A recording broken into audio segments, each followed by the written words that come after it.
All right, let's talk about something that can be a little nerve-wracking, but is so important for your career: negotiating your salary. It's a skill that can literally be worth thousands, but for a lot of us, it's super intimidating. So in the next few minutes, we are going to break it all down and turn that anxiety into pure confidence. Yeah, does that question make your palms sweat a little? If so, you are definitely not alone. I mean, asking for more money can feel really awkward, maybe even confrontational. It's a completely normal feeling, but trust me, it's a feeling we're about to change. But what if you had a clear playbook, a step-by-step guide? Well, that's exactly what we're going to build today. We're breaking this whole thing down into a simple three-phase strategy that's all about helping you get paid what you're truly worth. And it all starts right here, in phase one, doing your homework. Honestly, this is the most critical part of the entire process. Why? Because the work you do before the conversation even happens is what really sets you up for success.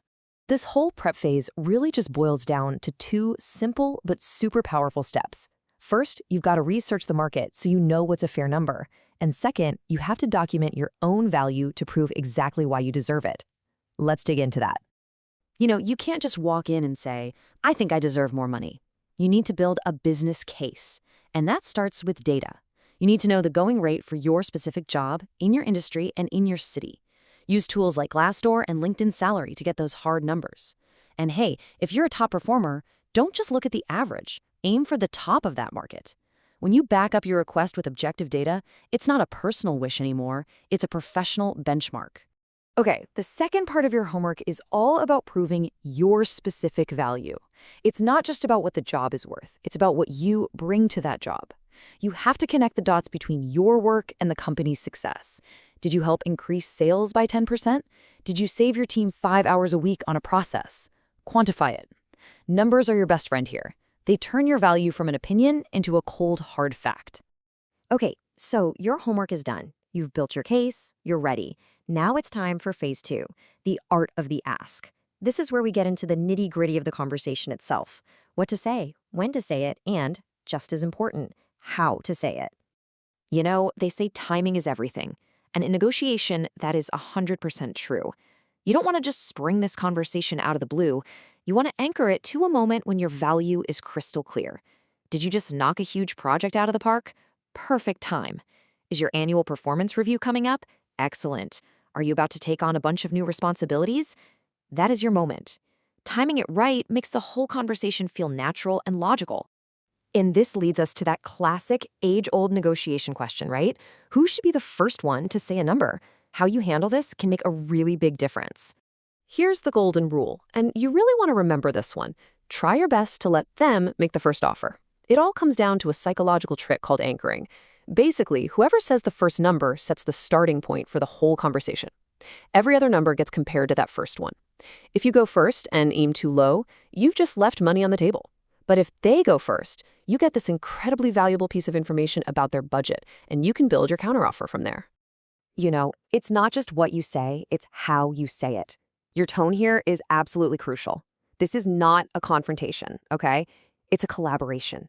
You need to be confident, for sure, and clearly state your case, but do it with positive, professional language. Stay calm, show that you're excited about your job, and frame this whole thing as a partnership. You're not making a demand, you're just talking about how your pay can better match the awesome value you're bringing. And that brings us to the final stretch, phase three, thinking beyond the number. The conversation's happening, numbers are on the table, so what now? This is all about how you strategically shape that final offer to get the absolute best outcome you can. One of the smartest tools you can pull out of your back pocket is the salary range. So instead of giving one single specific number, you offer a well-thought-out band. And here's the secret sauce. The lowest number in your range should be the actual salary you would be perfectly happy with.